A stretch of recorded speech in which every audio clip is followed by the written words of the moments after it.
오늘 우리에게 주신 하나님의 말씀은 본문은 출애굽기 20장 4절부터 6절까지의 말씀입니다.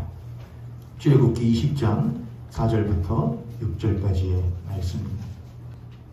출애굽기 20장 4절부터 6절 한 목소리로 함께 읽습니다. 시작. 너를 위하여 새긴 우상을 만들지 말고 또 위로 하늘에 있는 것이나 아래로 땅에 있는 것이나 땅 아래 물속에 있는 것에 어떤 형상도 만들지 말며 그것들에게 절하지 말며 그것들을 섬기지 말라.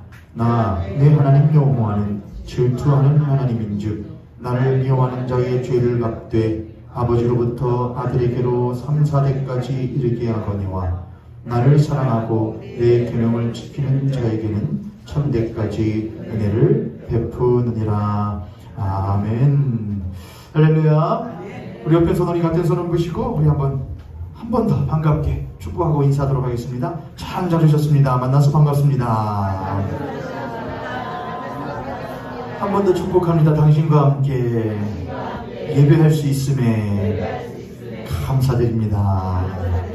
아멘. 요즘에 제 기도 제목이 있는데 뭐냐면은 우리가 아까 성서 읽고 할 때 맨 처음 읽었던 열왕기 하에서 나오는 엘리사가 엘리야 스승에게 원했던 게 성령의 능력을 갑절로 주십시오 라고 했던 기도가 사실은 이제 제가 요즘에 생각하는 기도의 제목입니다. 사람은 물질로만 이루어져 있는 존재가 아니기 때문에 감정도 있고 눈에 보이지 않지만 느낌이라는 것도 있고 감정이라는 것도 있고 조금 더 가게 되면은 이제 종교로 들어가게 되면은 영적인 세계에 대해서 말을 합니다. 단순히 느낌을 넘어서서 무엇인가 나에게 심적으로 심령에 뭔가 영향을 주는 것을 느끼기도 하고 듣기도 하고 보기도 하는 경우들이 있죠. 그런 사람이기 때문에 어떤 장소에 가면 사람으로 하여금 무언가를 말한 것도 아니고 들려준 것도 아닌데 무엇인가 따뜻하다, 무엇인가 편안하다, 무엇인가 마음이 움직인다라는 것을 느끼게끔 만드는 장소도 있습니다. 그 장소보다 더한 건 또 사람인데 어떤 사람을 만나면 좋은 기운을 받는 것 같다, 느낌이 좋다, 인상이 좋다를 넘어서서 저 사람하고 있으니까 뭔가 힘이 된다, 밝은 느낌이 있다, 이런 것을 주는 사람도 있거든요.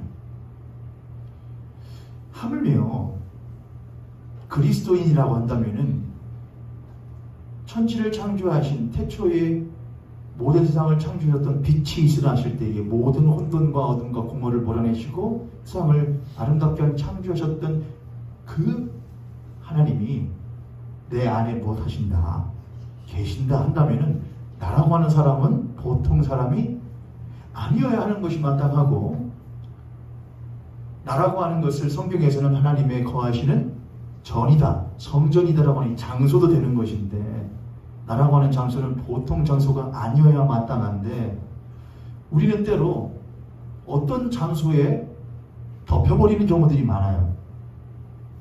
우리는 어떤 사람에게 눌려버리는 경우들이 많아요. 우리는 어떤 상황의 분위기에 오히려 우리들이 압도되어져 버리는 경우들이 많이 있다는 것이죠. 태산을 넘어 험곡에 가도 빛 가운데로 걸어가면 이렇게 있거든요. 태산을 넘어 험곡에 가도. 근데 우리들은 태산은커녕 험곡은커녕 조그마한 날씨, 얘 영향도 많이 받고요. 오늘 아침에 있었던 하나의 일에도 영향을 많이 받고요. 그냥 한 주간 동안 나도 모르게 젖어 살아왔었던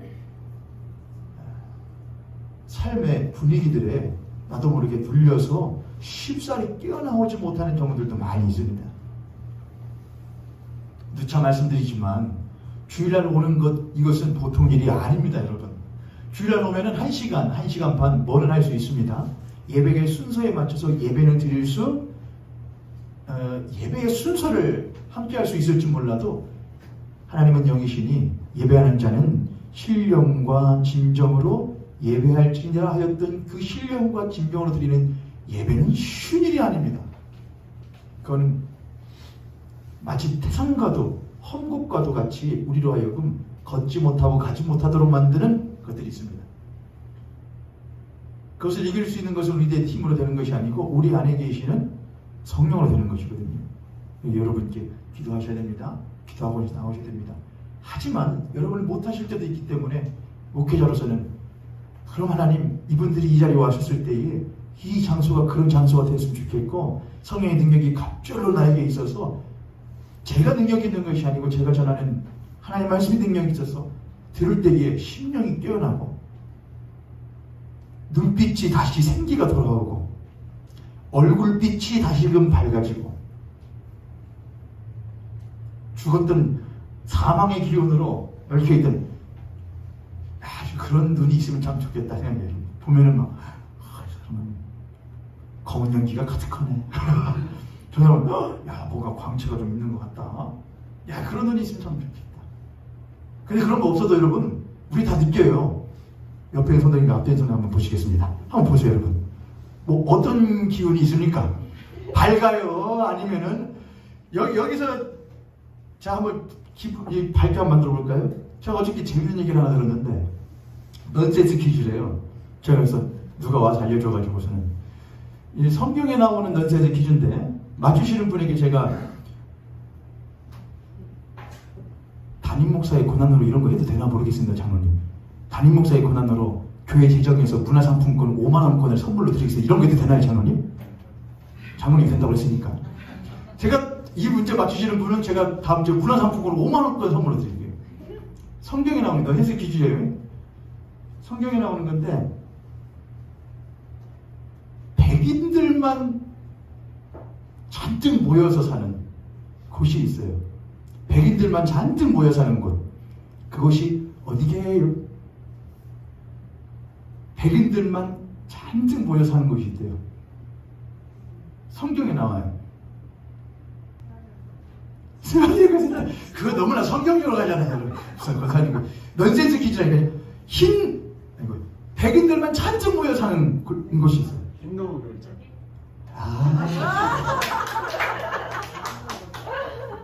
장로님 꼭 받으셔야겠습니까? 아니 흰을 말해요. 제가 그래서 백인들만 잔뜩 모여 사는 곳이 있다고? 성경에 뭐야? 흰놈의 골짜기. 그 흰놈은 그 흰놈은 아니지만은 흰놈의 골짜기.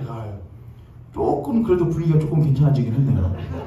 그러니까 이게 얼마나 그래서 많은 분들이 그렇게 해요.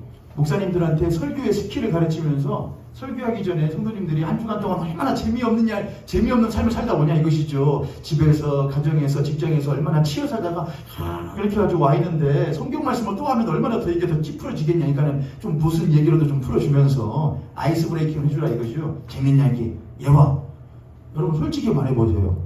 월화수목금토 세상에 사시면서 재밌는 일 없으셨어요 여러분? 여러분 찾으라면 재밌는 일 많이 있어요 없어요 여러분? 있잖아요. 제가 그거 들을 때마다 좀 이해가 안 되더라고요. 아니 뭐 자신들도 살면서 막 재미없고 지루해가지고 TV 보고 유튜브 보고 사람들이랑 농담 따먹기도 하고 밴드 뭐 노래방도 하고 다 노는데 놀 거 다 노는데 뭐 꼭 교회만 오면 뭐가 없어요? 이상하게 교회만 오면 재미가 없대. 교회만 오면 지루하대. 그럼 뭐를 생각해야 되느냐? 여기에 뭐가 문제가 있구나. 내가 여기에 문제가 있구나. 저는 그런 거 깨려고 여러분한테 흰놈의 골짜기네. 이런 거 얘기할 시간이 없습니다, 여러분. 아시겠습니까, 여러분? 그러니까 여러분은 노원준 목사한테 재밌는 이야기를 들을 생각은 제가 가끔은 할 수 있지만 아예 기대를 하지 마세요. 저는 할 시간이 없어요. 자, 이제 그러니 제가 무슨 말 하려고 했던 것이냐? 하나님 저에게 성령의 능력을 갑절을 주셔서 이분들이 못 깨고 나오면은 제가 전해서라도 좀 깰 수 있게 눈에도 생기가 돌아오고 얼굴빛도 한번 좀 밝아지게 되고 하나님의 말씀으로 그런 은혜의 시간이 될 수 있도록 주님 도와주시옵소서라는 것이 제 기도의 제목입니다. 여러분이 사시고 싶으시면 영적으로 사시고 싶으면 저를 위해서 기도해 주셔야 되고 여러분이 사시고자 하신다면 여러분의 옆에 있는 성도님들을 위해서 기도해 주셔야 돼요. 눈을 들어 산을 보아라. 너에게 도움 어디서 오나? 천지 지으신 여호와 할렐루야. 할렐루야. 할렐루야. 어깨 한번 쭉 펴시고 더러운 사람 막 지내려면 어디 너 따위가 나르거든요 하고서는 어디 쭉 피세요 여러분. 자, 오늘 말씀 함께 나누도록 하겠습니다. 하세요. 좀 더 하세요. 좀 더 하셔야겠어요. 어깨도 펴시고 목도 조금 내쉬고. 자, 오늘 말씀은 제2계명 세 번째 시간이에요. 오늘 말씀은 질투하시는 하나님이라는 제목으로 여러분하고 나누게 될 것입니다. 근데 여러분, 질투하시는 하나님, 근데 질투라는 말이 좋은 말이에요? 나쁜 말이에요? 부정적인 말로 들려요? 아니면 긍정적인 말로 들려요? 질투라는 단어는 사실 좀 부정적인 어감이 많이 있습니다. 빰 빠라밤 빰빰빰 빰빠밤빰빰 빠라밤 빠라밤 빠밤빰빰 넌 대체 누굴 보고 있는 거. 이 노래 부르시죠 여러분? 옛날에 누구하고 최수종 씨하고 최진실 씨가 아주 어릴 때 너무 재밌게 봤거든요. 하면은 둘이 마지막에 그 마지막 엔딩 장면이 카메라가 막 돌아요 주변에. 그러면 이렇게 뚜삐삐 돌아가면서 그 노래 빰빠바밤빰 아직까지 생각해요. 넌 대체 누굴 보고 있는 거야? 지금 내가 여기 네 눈앞에 서 있는데. 그러니까 나는 용납할 수 없다 이것이죠. 근데 이게 마땅한 합법적이고 윤리적인 부부 사이에서의 일이라면은 이거 질투는 긍정적인 거예요, 부정적인 거예요? 질투는 긍정적인 거예요. 당연하지요. 이 질투는 그래서 뭔가가 꼭 따라와야 되는데 뭐냐면 열심이에요. 열심. 난 너만 봐. 내 사랑은 너만 보고 너의 사랑만을 무엇해? 원해. 그게 질투예요. 그래서 그 사람이 뭘 하고 있으면은 나의 이런 전적인 사랑을 받고 있음에도 불구하고 그 사람이 나에게 전적인 사랑을 주지 않을 때에 뭘 하게 되는 것이냐? 이 안에서 분이라고 하는 것이 나오게 되는 것이죠. 왜 그래? 이렇게 말하게 되는 것이죠. 이 계명을 우리들이 계속 하면서 제가 몇 번이나 예를 들었었지만은 내가 몇 등이에요 여보? 1등! 무조건 1등! 2등은 누구야? 아무개! 3등은 누구야? 아무개! 가능하다 가능하지 않다? 가능하지 않다. 좋습니다. 만약 2등은 아무개야 3등은 누구야? 했을 때에 그 상대방의 마음에서 무엇이 나야 되는 것이죠? 질투가 나야 되는 거예요. 어떻게 그럴 수가 있어? 내가 지금 네 눈앞에 서 있는데 라고 하는 말이 이렇게 나와야 되는 것이죠. 그래서 질투라는 말은 히브리어로 카나라고 합니다. 카나. 히브리어로 카나. 히브리어 카나라고 하는데 이 카나라는 단어는 사실 질투보다는 뭐에 맞냐면 열심이라는 말이 맞습니다. 신약성경에 보면은 열심당원이라는 말이 나오거든요. 열심당원이라는 그 열심이 바로 히브리어 카나에서 나온 말이에요. 열심, 열정이라는 말이 바로 이 오늘 이 질투하시는 하나님, 나 여호와는 질투하는 하나님인즉 이라는 말 할 때 그 질투가 바로 카나인데, 그거는 왠지 질투는 합법적인 관계가 아닌 이상에서는 무엇인가 내가 나보다 더 많은 걸 가진 사람에 대한 시기심이라든지 내가 그보다 못 가진 것에 대한 질투라든지 이런 부정적인 이미지가 있는데, 그렇지 않고 무엇이냐? 열심과 열정이라는 거예요. 그래서 이거를 질투하시는 하나님, 나 여호와는 질투하는 하나님인즉이라는 말보다 무엇으로 바꾸는 것이 나느냐? 나 여호와는 너를 향한 뜨거운 사랑에 열심히 있는 하나님인즉이라고 말하는 것이 훨씬 더 맞는 의미인 것이죠. 나 여호와는 너희를 향한 뜨거운 사랑에 열심히 있는 하나님인즉, 이렇게 번역하는 것이 훨씬 더 맞다는 것이죠. 우리를 뜨겁게 사랑하시되 그냥 사랑하는 것이 아니라 뜨겁게 사랑하시며, 우리를 사랑하시되 열심으로 사랑하시며, 지금도 태초부터 지금까지 우리에 대한 뜨거운 사랑과 변함없는 사랑으로 열심히 우리의 구원과 구속을 위하여 역사하고 일하시는 하나님이라고 우리들이 이해하는 것이 훨씬 더 맞을 것 같습니다.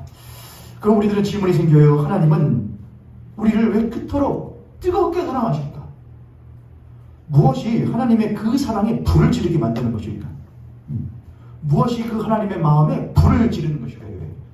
열심히 나간다 이거예요. 이게 뭐냐면, 우리도 아내와 남편이 사랑하잖아요, 여러분. 사랑하잖아요. 그런데 언제 제일 뜨겁게 사랑하죠? 언제 제일 뜨겁게 사랑해요, 부부가? 부부가 언제 제일 뜨겁게 사랑해요? 여러분 저한테 물어보세요. 부부는 언제 제일 뜨겁게 사랑하냐고 저한테 물어보세요. 저를 부부는 언제 제일 뜨겁게 사랑하나요? 제가 대답을 해요? 물어보여서 대답을 하죠. 바로 지금. 바로 지금이요? 아니에요, 여러분? 바로 지금. 장로님, 부부는 언제 제일 뜨겁게 사랑하죠? 장로님, 똑같아요. 바로 지금. 안수집사님, 부부는 언제 제일 뜨겁게 사랑하죠? 지금. 맞아. 장례사님 제가 선물 하나 드렸습니다. 바로 지금이에요. 그렇죠. 근데 여러분 웃으시는 이유를 다 알아요. 언제 제일 뜨겁게 사랑해요? 사실은 막 결혼해서 막 신혼일 때 그래도 우리가 그때 뭐가 쏟아진다 그러죠. 이제 깨먹는 소리 냄새가 난다. 깨가 쏟아진다 그런 말 하죠. 기가 그래요. 그런데 그때 아니면은 이제 조금씩 시간이 지나면은 뜨거운 사랑보다는 이제 우리들이 이제 깊은 사랑이라든지 완숙한 사랑이라든지 이런 식으로 이제 표현을 하긴 하죠. 그런데 그렇게 완숙하게 사랑한다는 건 이제 무엇이냐면은 처음에는 서로에 대해서 너무나 신기한 거예요. 너무나 새롭고 좋은 거예요. 설레는 거죠. 낯선다는 거, 설렘이라는 건 좋은 기분이잖아요. 야, 이러네, 저러네. 근데 이제 하다 보면 뭐해져죠? 이제 설렘이 지나가고 익숙이라는 게 찾아오잖아요. 다 알아. 어지간히 알아. 뭔 생각하는지도 눈만 보면 알아. 익숙해지다 보니까는 이제 설렘보다는 무엇이 완숙이라든지 기품으로 이제 나아가게 되는 것이죠. 근데 그런 것을 한 번씩 톡 불을 질러줄 때가 있어요. 다 안다 생각했는데, 완전 내 것이라 생각했는데, 내 남자 내 여자라고 생각했는데 그 남자가 그 여자가 다른 것을 보고 있을 때에 마음에 확 뭐가 질러지는 거예요? 불이 질러지는 거예요. 왜 하나님은 자신의 자녀를 뜨겁게 사랑하시는데, 원래도 사랑하시는데 왜 뜨겁게 사랑하시냐 이거예요. 자신의 자녀를 사랑하시는 하나님의 마음에 누가 그 불을 질르냐 이거예요. 뭐가 불을 질르냐 이거예요. 제2계명에서는 그걸 뭐라고 하냐? 우상이라는 말로 하고 있는 것이죠. 제가 사실은 첫 번째, 두 번째 이 제2계명을 지금 세 번째 시간인데 여러분 영상 꼭 다시 보시면서 그 끊어진다 어쩐다 이렇게 이해하셔요. 여러분 저희 모임교회가 핸드폰 하나로 가지고서는 녹화해가지고 하는데 그거 다 무슨 장비 비싼 걸로 해가지고 할 수 없습니다. 감안하시고 그냥 끊어지면은 끊어졌나 보다 하시고 그냥 들으세요. 여러분 근데 자주 들으셔야 돼요. 두 번에 걸쳐서 했지만은 제가 또다시 보면서도 새롭게 발견되는 것들이 있더라고요. 4절에 보게 되면은 이렇게 하죠. 너희는 너를 위하여 새긴 우상을 만들지 말고 하늘이나 땅에 있는 것이나 땅 아래에 있는 것들의 형상을 만들지 말고 섬기지 말고 절하지 말아라 그렇게 하셔요. 그러니까 4절을 가만히 보면은 우리는 그냥 우상 숭배하지 말라는 말이다 이렇게 말하지만은 두 가지 단어가 나오는 것이죠. 4절 가만 보면은 너는 너를 위하여 새긴 뭐를 만들지 말아라. 우상이라는 단어가 하나 나오고 너는 하늘에 있는 것이나 땅에 있는 것이나 땅 아래에 있는 것들의 우상물을 만들지 말아라고 하지 않고 뭐를 하고 하죠? 형상이라는 말을 해요. 분명히 다른 단어가 이것이죠. 우상과 형상이라는 말이 나와요. 우상이라는 말은 히브리어로 페쉘이라고 합니다. 페쉘. 저런 말이 아니에요. 여러분. 그냥 그런 단어가 있구나. 페쉘이라는 말이 있습니다. 페쉘이라는 말은 파살이라는 단어에서 파생되어진 단어인데 파살이라는 단어가 뭐냐? 저희 찾았거든요. 그랬더니 영어로는 제가 그레이브가 뭐야? 찾아봤더니 그레이브는 뭐냐면 묘예요. 분묘. 그리고 그 분묘의 앞에다가 뭐를 세우죠? 비를 세우죠. 그 비. 근데 우리들이 영어로 무덤 하면은 뭐가 있냐면은 무덤 할 때 우리는 이제 텀브 맞아요? 텀브. 사모님 맞아요? 텀브 이렇게 발음하는 게 맞아요? 네, 텀브라고 하거든요. 근데 그거는 이제 차이가 있더라고요. 텀브, 크라이브. 텀브는 뭐냐? 어떤 위대한 사람이라든지 큰 사람을 위해서 뭐 되는 것 세우는 큰 분명 왕명이라든지 뭐 이런 거 할 때는 텀브라고 한대. 근데 그레이브는 뭐냐? 일반적인 아무나 그냥 돌무대기 쌓아놓고 나무막대기를 십자가에 좀 꽂아놓은 것도 뭐라고 할 수 있는 것이냐? 그레이브라고 할 수 있다 이렇게 하더라고요. 그런데 이제 또 뜻을 찾아보니까 이렇게 쓰여 있어요. 이 파살이라고 하는 단어, 지금 우상 이야기하면서 하는 겁니다. 우상이 그냥 페쉘이라는 단어는 아이돌, 아이돌, 그냥 우상이라는 말이지만은 그 단어의 원래의 어근이 되는 파살이라는 단어는 무슨 냐 나무나 돌이나 또는 금속 같은 것을 손으로 쪼거나 다듬어서 만들어 놓은 것, 이게 바로 파살이라는 단어예요. 자, 그러면은 제가 그걸 보면서 손으로 만들거나 한 것, 이것을 우리들이 익숙하게 알고 있는 거잖아요, 여러분. 익숙하게는 우상에 대한 거잖아요. 나무나 돌이나 금속을 쪼기거나 다듬어서 만들어 놓은 것. 근데 그것을 다른 영어 단어로는 그레이브라고 하는 그냥 무엇으로 그냥 묘에 세워놓는 묘비 정도로 해석하고 있다는 거예요. 하나님, 이것은 무엇인가 의미가 있을 것 같아요. 그래서 제가 찾고 찾았더니 이렇게 얘기할 것 같아요. 너는 너희들을 위하여 새긴 우상을 만들지 말라라. 근데 그 우상은 너희들이 열심으로 손으로 쪼고 다듬어서 만들어 놓은 그것은 실제로 그 속이 무엇하여져 있는 것. 우리들이 묘를 보면은 그 묘 안에는 산 사람이 들어있나요? 죽은 사람이 들어있나요? 죽은 사람이 들어있죠. 그 무덤 관 뚜껑을 열 힘도 없고 생명도 없고 무덤을 열고 나올 수 있는 능력이 없는 이가 그 안에 있는 게 바로 뭐냐냐? 무덤이라고 그래요. 그런데 그것을 히브리어는 뭐라고 한다고요? 파살이라고 하는데 그것이 뭐라고요? 손으로 쪼개고 해서 다듬어 놓은, 이것이 우리를 위하여 뭔가 해줄 수 있는 것이 있어. 능력이 있어. 힘이 있어. 뭔가 권세가 있을 거라고 생각하면서 너를 위하여 그것을 쪼개고 다듬어서 만드는데 그것의 실상은 속은 아무런 능력도 생명도 힘도 없는 죽은 것이다라는 것이죠. 그게 바로 우상의 본질이에요. 헤쉘이라는 단어가 되는 것이죠. 그럼 형상은 무엇이냐? 형상은 히브리어로 히브리어로 테무나라고 하는데 이것은 유사하다는 말이에요. 유사하다. 자, 근데 이렇게 해요. 너는 너를 위하여 새긴 우상을 만들지 말아라. 첫 번째고, 두 번째는 형상을 만들지 마라. 유사한 걸 만들지 말란데 그 앞에 뭐라고 하는 전제들이 붙냐면은, 설명이 붙냐면은 어디에 있는 것이나, 하늘에 있는 것이나 땅에 있는 것이나 땅 아래 물속에 있는 것들의 그 어떤 유사한 것도 만들지 말아라 그래요.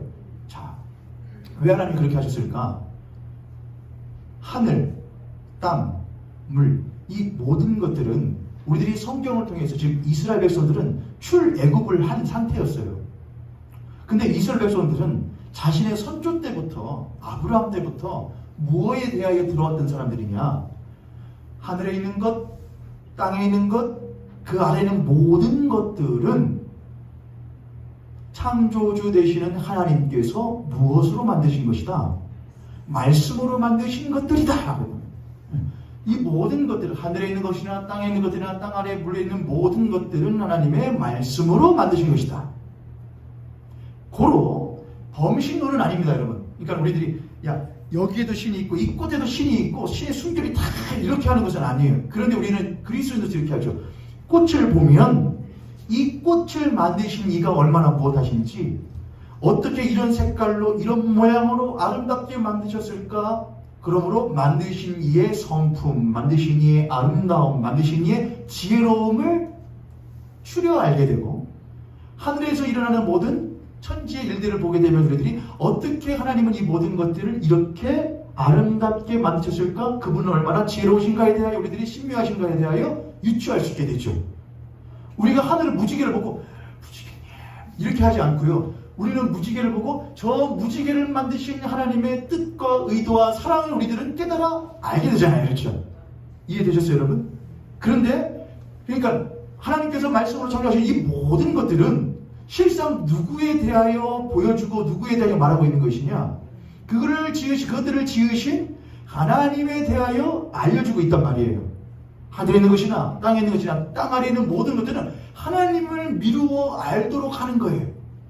그의 만드신 모든 만물의 그의 신성과 능력이 분명히 보여 알려졌나니 그러므로 저희가 무엇하지 못한다. 핑계할 수 없도록 해놓으셨다 이거예요.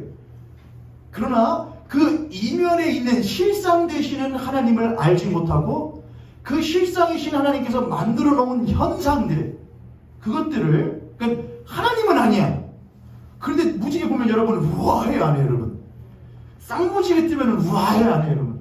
우와, 대자연의 폭포 앞에 서면 이야, 거대한 산 앞에 서면 우와, 그것들의 힘이 있다고 능력이 있다고 생각하고 그것들을 띄어서 내 몸에 내 집에 갖다 놓고 섬기기 시작하는 거잖아요. 그렇죠?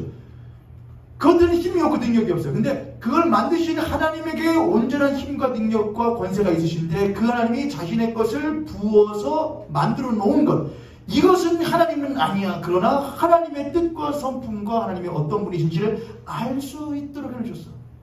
그러므로 이걸 보고 누구를 찾아? 하나님을 찾아. 이걸 보고 참된 실상이 되시는 하나님을 만나 이렇게 하는데, 그 하나님 만나지 않고 그저 이것 자체를 못하기 시작하는 것이냐? 섬기는 거예요. 왜냐? 이것이 유사하거든요. 만드신 하나님의 이런 거죠. 제 아이가 누구를 닮아요? 저를 닮잖아요. 아빠를 닮잖아요. 넌 누구 닮았어? 권사님들이 물어보시더라고요. 금요일날 차에서. 넌 누구 닮은 것 같아? 그랬더니 당연히 누구 닮았다고 해야 되잖아요. 아빠. 당연히 누구 닮았다고 해야 엄마 닮았다고 해야 되잖아요. 근데 엉뚱깽뚱 자기가 좋아하는 언니 있거든요. 신앙이 그 언니 닮았대요. 그래서 그럼 너는 그 언니의 엄마 아빠 닮았다는 거니? 그럼 니네 엄마 그 언니의 엄마 아빠가 네 엄마 아빠가 보다. 후회한 게요. 그렇잖아요. 그렇죠? 나 닮았는데. 아무튼 자식은 저와 못해요? 닮았죠. 유사하죠. 그렇다고 제가 그 아이가 저는 아니잖아요. 그렇죠? 무슨 말씀인지 이해하시죠? 야, 너 보니까 네 아빠 생각난다. 노원주 목사님 보니까는 돌아가신 노상배 목사님 생각나네요. 뭐 이런 식으로 할 수 있지만은 제가 노상배는 아니에요. 제 아이가 노원주는 아니란 말이죠. 똑같은 거예요. 이걸 하나님께서 만드셨을 때에 이걸 하나님을 담고 있어요. 하나님의 속성을, 신성과 능력을 담고는 있어요. 그렇지만 이게 뭐는 아니라 이거예요. 하나님은 아니라 이거예요. 그러나 사람이 그 뒤에 있는 하나님을 찾지 않고 보지 않고 만나지 않고 그저 이것 자체에 못한 것 매달려 유사한 형상을 만드는 것이 바로 뭐냐? 태문화라는 거예요. 태문화. 우상을 히브리어로 뭐라고 하고요? 페쉘. 형상은요? 태문화. 이 우상과 형상. 그런데 이 우상과 형상은 손으로 쪼개고 다듬고 해서 만드는 것인데 보이는 것이잖아요. 물질적인 것이잖아요. 현상으로 보이는 거잖아요. 그러나 가장 큰 우상과 형상은 실제로 어디에다가 섬기고 모시고 만드느냐? 우리 안에 모여요. 우리 안에. 손으로 다듬지 않아도 우리의 생각을 우리들은 살아가면서 타인에 의해서 세상의 문화와 가치에 의하여서 다듬어짐을 당하게 돼요. 그렇죠, 여러분? 사랑이 뭐야? 그럼 우리도 나죠. 사랑은 뭐 하는가? 아유, 여러분 다 뭘 던지면서 사랑은 뭐 하는 거야? 돌아오는 거야. 누가 있죠? 권상우 씨가 사랑은 돌아오는 거야. 사랑이 표현하니? 뭐 이런 말. 우리는 이제 그렇게 배우잖아요. 그러나 성경은 이렇게 하죠. 사랑은 여기 있으니 우리가 그를 먼저 사랑하는 것이 아니라 그가 우리를 먼저 사랑하셨습니다. 이렇게 우리는. 그러나 처음부터 계신 실상 되신 하나님께서 우리들에게 알려주시고 가르치신 그 모든 것들이, 그러니까 이래는 나무가 있어요. 나무가. 근데 거기 한 부분을 띄어내어 와서 이 모든 것, 이 띄어내온 것이 이 모든 것이라고 말하면 돼요, 안 돼요? 안 되잖아요. 그건 그 나무의 일부분일 뿐이잖아요. 그렇죠. 그러니까 그건 하나의 일부분인데 이거를 너무나 아주 크게 못하냐? 침소봉대시키는 거예요. 왜곡시키는 것이죠. 하나님 우리에게 알려주신 것들이 있어요. 귀한 것들이 있어요. 그런데 우리 세상이 거기서 조그만 것만, 좋아 보이는 것들, 보기에 좋고 먹음직스럽고 아름답고 지럽게만 탐스럽게 하는 것들만 어디에 쏙쏙 빼가지고 우리들에게 뭐하냐? 그 우리들의 마음 안에 있는 생각과 우리의 심령을 쪼기 시작해요. 다듬기 시작해요. 그러면서 우리들 마음 안에 뭐를 만들어가느냐? 우상과 형상을, 페르쉘과 태문화를 만들어가기 시작하는 것이죠. 그렇게 자신의 자녀들이 하나님이 무엇 때문에 그렇게 사랑하시는데 뜨겁게 사랑하시냐? 누가 하나님의 마음에 불을 지르느냐? 그렇게 하나님께서 자신이 온전한 무엇 되심에도 불구하고 창조자 되심에도 불구하고 하나님의 온전한 힘과 능력과 권세를 가진 살아계신 생명의 주권자이심에도 불구하고 아무런 생명도 능력도 없음에도 불구하고 그것들에게 무엇하며 그들에게 자신들이 열심으로 쪼고 새겨서 만드는 묘비를 세워놓고 그 앞에 절하고 섬기며 나에게 힘과 능력을 달라고 구하는 것, 그것이 바로 패션이고 우상 숭배이고 자신의 자녀들이 그렇게 힘없는 것에 굴복하여 살아가는 것을 본 아버지의 마음에 어찌 무엇이 나지 않을 수 있겠는가? 불이 나지 않을 수 있겠는가? 그러므로 하나님은 무엇 하실 수밖에 없는 것이냐? 질투하실 수밖에 없는 것이죠. 모든 것들을 보고 이 모든 것들을 봐. 이것이 너를 사랑하기에 내가 만들어준 선물들이야. 이걸 보고 아버지를 알아. 아버지가 어떤 자인지 알아. 하나님이 어떤 분이신지를 깨달아. 그럼에도 불구하고 그것들 자체에 그저 매몰되어서 이것도 없고 저것도 없고 이건 너무 많고 고민거리는 너무 많고 라고 말하면서 불평불만하는 형상에 갇혀있는 자녀들을 볼 때에 지으신 아버지의 마음에 무엇이 붙지 않을 수가 없는 것이냐? 불이 붙지 않을 수가 없다는 것이죠. 할렐루야. 우리 옆에 손을 같은 손을 모시고 우리 그렇게 한번 축복하도록 하겠습니다. 갇혀있으면 종되어 있으면 당신보다도 하나님이 더욱 마음 아파하십니다. 아멘. 아멘. 갇혀있으면 부모님 마음이 더 아픈 것이죠. 나보다도요. 그렇게 우리들이 4절을 보고 나서 5절로 가게 되면은 그것들에게 절하지 말며 그것들을 섬기지 말라. 나 너희 하나님 여호와는 질투하는 하나님인즉 나를 미워하는 자의 죄를 갚되 아버지부터 아들에게로 3, 4대까지 이렇게 하거니와 이렇게 나옵니다. 단순히 섬기지 말아라 절하지 말아라 여기까지만 나오는 게 아니고 그 다음에 뭐라고 하느냐, 만약에 너희들이 그렇게 하면 헤쉘과 테무나를 만들고 섬기고 절하는 일을 하면 그 자들에게는 아버지로부터 아들에게까지 몇 대까지 3대 또는 4대까지 죄를 갚아준다 이래요. 근데 죄를 갚는다는 걸 뭐라냐, 처벌이라는 걸 말하잖아요. 그렇죠? 그렇죠? 우선 여기까지 이해되셨죠? 그게 뭐냐, 그렇지 않고 나를 사랑하고 내 율법을 따라 행하는 자들에게는 1000대까지 뭘 하리라, 1000대까지 은혜를 베풀리라 이렇게 하죠. 잘하면 상 주고 못하면 못한다, 못하면 죽어. 근데 우리는 여기서도 이제 야 그래도 잘하면 몇 대까지 하고 1000대까지 해주시고 못하면 고작 1000대에 비하면 너무나 작잖아요. 몇 대까지니까 3, 4대니까 너무나 작으니까 얼마나 하나님이 못하신 분이냐, 얼마나 하나님이 은혜로우신 분이냐. 겨우 고작 3, 4대만 안 된다. 누가 여러분들한테 너네 3, 4대 내가 내가 복수할 그러면 여러분 그래도 얼마나 감사합니다. 1000대까지 안 한다니 얼마나 좀 그렇게 하셔요 여러분? 안 하잖아요. 끔찍하잖아요 여러분. 그렇죠?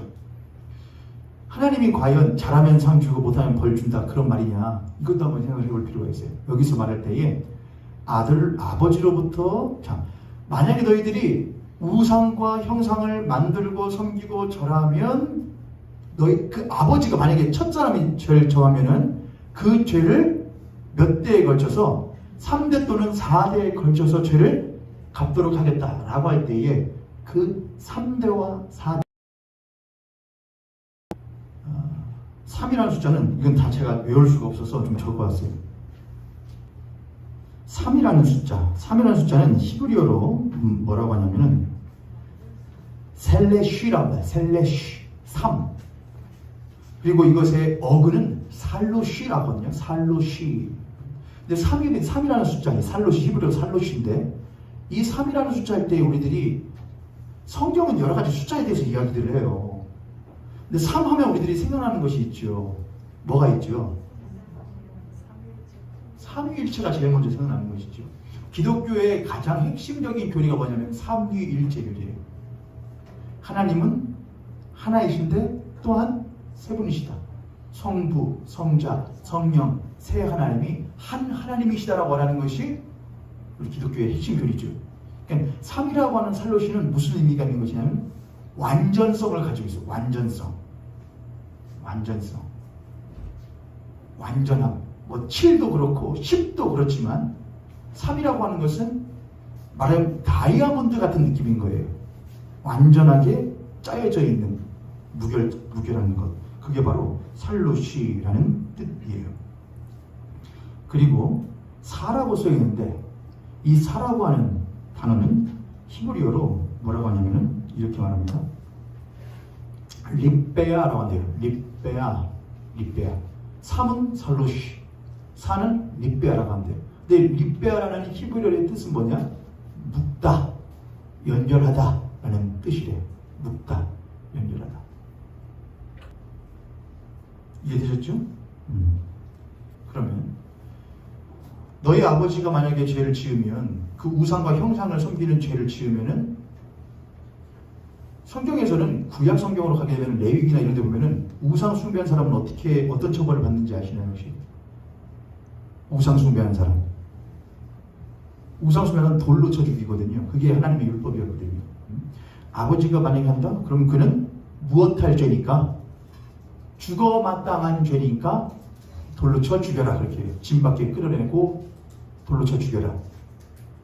그런데 그 아버지가 한 죄 때문에 그 다음 세대인 아들도 똑같이 돌로 쳐 죽임을 당하는 일을 당한다면은 이게 여러분 보시기에 옳아요, 틀려요? 내가 우상 숭배를 했지 내 자식이 우상 숭배를 했나요? 자식이 또 그럴 수 있겠죠. 더 나서 증손, 고손까지 가잖아요. 4대니까 고증손이 아니 내가 우상 숭배했어요? 누가 우상 숭배했지? 할아버지, 고조 할아버지가 우상 숭배해가지고 나까지 이렇게 합니까? 그렇게 할 수 있잖아요. 그렇죠. 그래서 이걸 어떻게 이해해야 되냐면은 우리는 성경을 할 때에 하나의 중요한 원칙이 하나 있는데 그게 뭐냐면은 첫사람 아담이 죄를 범함으로 말미암아 죄가 세상에 못했고 들어왔고라고 말해요. 그래서 우리가 항상 하잖아요. 여러분 우리는 죄인입니다 라고 할 때에 내가 언제 죄를 지었다고 그래? 그럼 항상 교회에 그렇게 말했죠. 우리의 큰 조상인 첫사람 아담이 뭘 했기 때문입니다. 죄를 범하였기 때문입니다. 그렇게 말을 한단 말이에요. 그 아담이 죄를 질렀지 내가 죄를 질렀냐고 이렇게 말하잖아요. 근데 성경이 말하는 것은 죄를 범하는 것, 이 범하는 행위는 어디로부터 연유한 것이기 때문에 죄를 범하는 사람, 존재로부터 벌어진 행위라 이거예요. 이해되셨죠 여러분?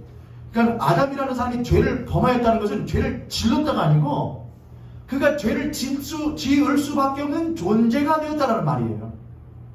이해되세요 여러분?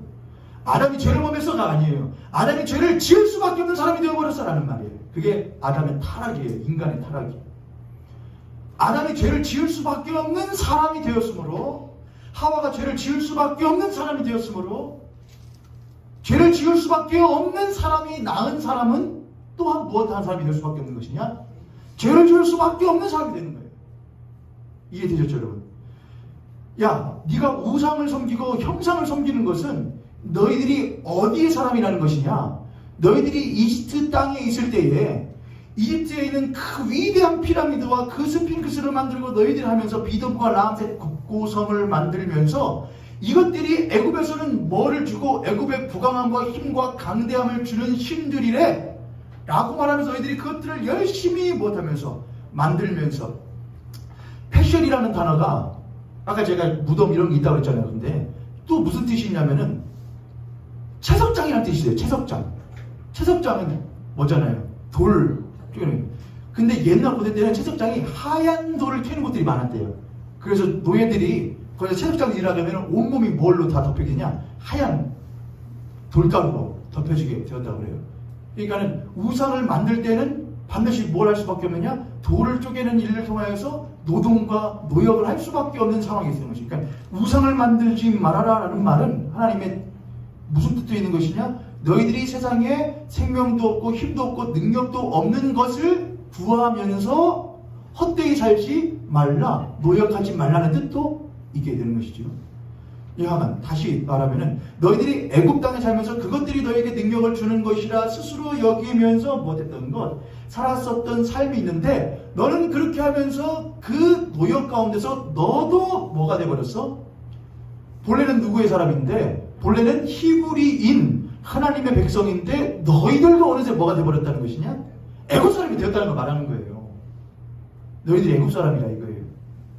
너희들이 우상에게 절하고 형상에 절하는 것은 그냥 저거 죽을 것 같다 이게 아니고, 너희들이 우상과 형상을 섬기던 이집트 땅에 살면서 너희들도 우상과 형상을 섬기는 것이 마땅히 해야 할 일이고, 또한 불안하고 허전하고 공핍할 때마다 그것을 찾을 수밖에 없는 그런 사람들이 되었다는 것을 하나님이 말하고 있다는 말이죠. 한마디로 그냥 예속된 사람이라 이거예요. 예속된 사람. 우상을 만들고 형상을 만든 것은 너희들이 우상과 형상에게 예속되어져 버린 우상과 형상을 만들 수밖에 없고, 우상과 형상을 섬기며 절할 수밖에 없는 사람들이라 이거예요. 이해되셨죠 여러분? 우리가 그렇잖아요 여러분. 우리가 불안하고 뭐 하면 누구 찾아요? 누구 찾아요? 저 시험 볼 때 기도 진짜 많이 했거든요. 오늘은 성찬 예식을 준비했는데 오늘은 말씀을 좀만 더 드릴게요. 시험 볼 때 하나님 이번 시험 몇 점만 넘게 해주세요. 그러면 제가 진짜 주일날 예배 드릴 때 잠 안 자고 졸지도 않고 기도도 열심히 하고 맨날 이렇게 하잖아요. 무엇할 때, 궁핍할 때. 그게 뭐예요 여러분? 그게 우상 숭배예요. 그게 신앙이 아니에요.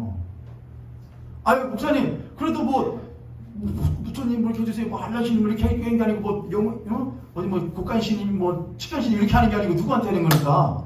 하나님 아니라니까요. 그게 우상 숭배라니까요. 내가 무엇할 때, 필요할 때, 궁핍할 때, 너 우상을 왜 만들고 이집트 사람들이 우상과 형상을 왜 만드는지 아냐? 만족하지 못하기 때문에, 항상 불안하기 때문이에요. 항상 불안하니까 궁핍할 때는 누구를 뭐래? 우상 만들어야 해요. 저거 힘과 능력을 줘. 절해야 해요. 열심히.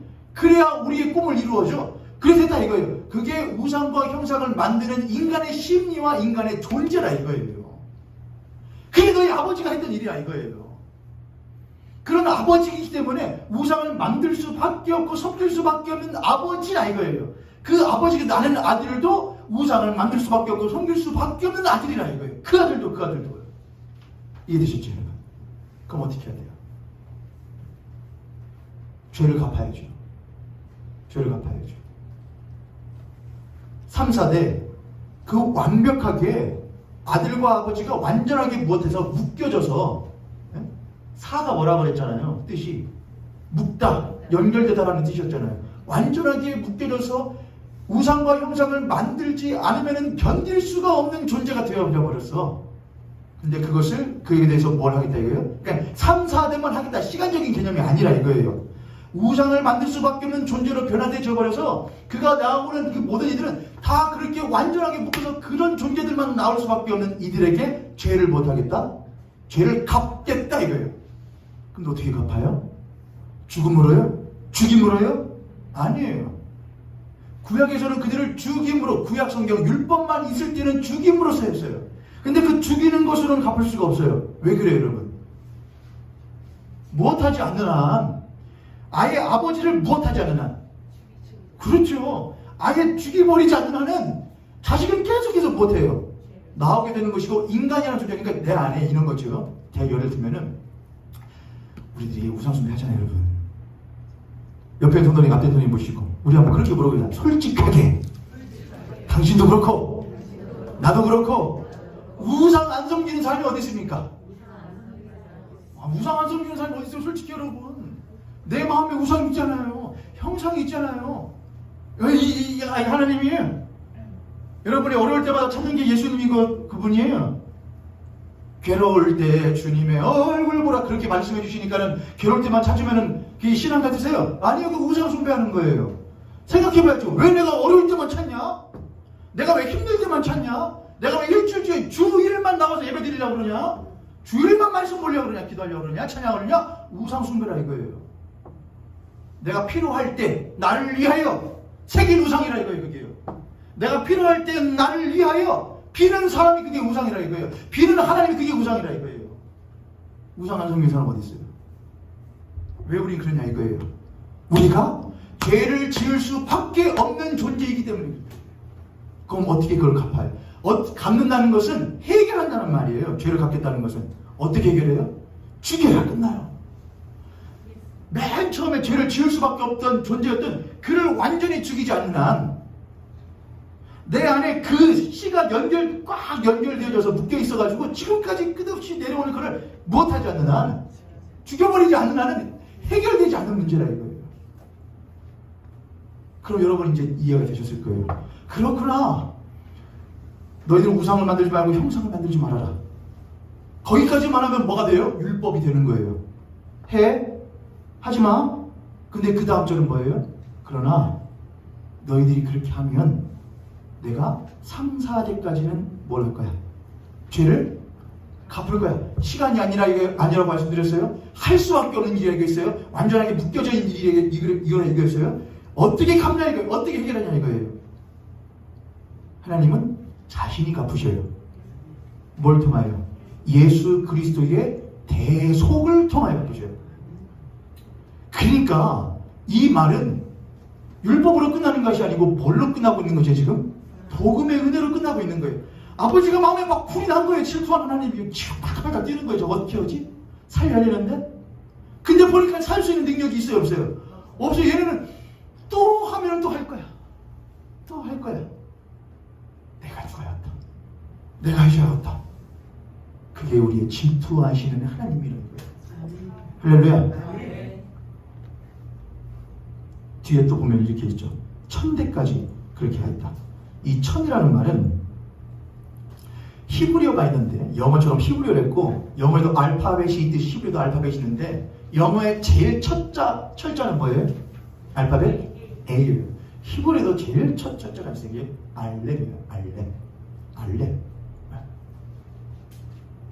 그 알렙에는 히브리어에는 단어마다 숫자가 있거든요. 영어도 그럴 거예요.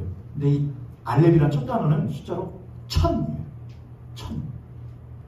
1000 또는 배우다, 가르치다. 또 뭐도 있냐면은 소의 의미도 있어요. 왜냐면은 이스라엘 백성들이 광야에서 시내산에서 모세가 하나님의 율법을 받기 위해서 올라가잖아요. 그때 불안해가지고 아론에게 막 해가지고 뭐를 만들려고 하죠? 우리를 인도한 신을 보여달라 이렇게 하잖아요. 그래서 뭐를 만들죠? 금송아지를 만들어요. 왜 소냐? 그 소가 신이라고 생각하거든요. 완전하고 가장 힘있고 능력 있는 존재. 그래서 히브리어의 그 알렙이라는 것이 이제 소의 머리를 형상화한 모양이거든요. 이렇게 해가지고 이제 소의 뿔난 모습을 형상화한 것. 하나님께서 이스라엘 백성들에게 최대한 설명시켜 주고 싶어서 하신 것이 그거였던 것이죠. 너희들이 그 신이라 섬겼던 가장 강대한 능력이라고 생겼던 그게 바로 나라 이것이죠. 그렇게 설명시켰던 것이죠. 아무튼 1000이라는 의미가 있는데 1000대까지는 뭘 하겠다? 은혜를 하겠다. 잘하면. 근데 제가 이 말씀드렸잖아요. 잘할 수 있는 존재도 아니다. 잘할 수 있는 존재가 아니라니까요. 잘할 수 없는 존재라니까요. 근데 어떻게 잘할 수 있는 존재에게는 1000대까지 은혜를 주겠다 해요. 그건 뭐냐? 내가 너희들을 잘할 수 있는 이로 무엇하게 하여 만들어 1000대까지 너희들. 1000대라는 건 시간을 말하는 게 아니에요. 영원을 말하는 거예요. 영원토록 은혜를 베풀겠다. 은혜라는 건 뭘 말하는 것이냐? 돈도 주고 건강도 주고 그걸 말하는 게 아니에요. 내가 너희들과 무엇하겠다는 것이냐? 함께함이 성경에서는 은혜예요. 그러니까 6절이라는 거. 자, 5절과 6절 한번 읽어봅시다. 5절 6절. 시작 20장 5절 6절 시작.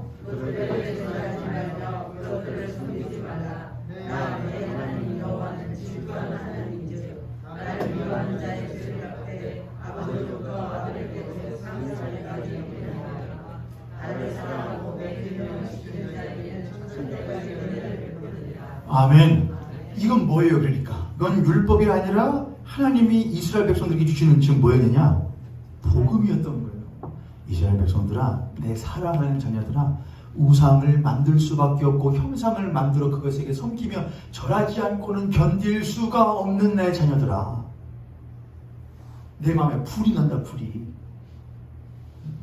내가 너희들의 그 아버지로부터, 그렇게 죄를 지을 수밖에 없는 아버지로부터 단단하게 묶여져서 그 이후로 모든 이들이 그렇게 우상과 형상 앞에 예속되어져서 갇혀질 수밖에 없는 너희들의 이렇게 죄를 너희들이 갚을 수 없으니 내가 대신 나의 독자 아들 예수 그리스도로 갚고 너희들을 끄집어 내어 너희들로 하여금 우상과 형상에 무릎 꿇고 절하고 섬기지 않고 참되신 하나님 앞에만 무릎 꿇고 예배하는 이들로 만들어 천대까지 너희들과 영원토록 함께하며 있겠다라는 말이에요.